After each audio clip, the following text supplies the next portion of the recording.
Good hello. If you're new to Harmony, one of the first things many people notice is that, oh, this is a grey screen that I have to draw on. What about a white one, like sensible things? And then see, drawing tab up here. This is white. This is more what I want. However, there is now no camera view. I can't see the edges of what I'm doing. So it's a strange double one has a thing that I need but not another on both views. So what are the purpose of these two systems?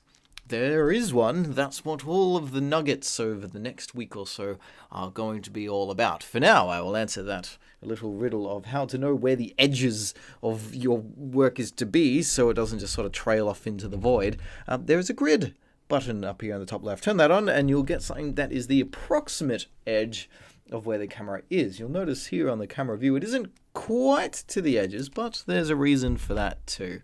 The drawing view has many uses that sets it apart from the camera, and we're about to dive into all of them. From methods that benefit a rig-based workflow and also a very traditional workflow as well. And if you're coming by later when it's all complete, have a look in the playlist there to see if there's anything in particular that is useful to you.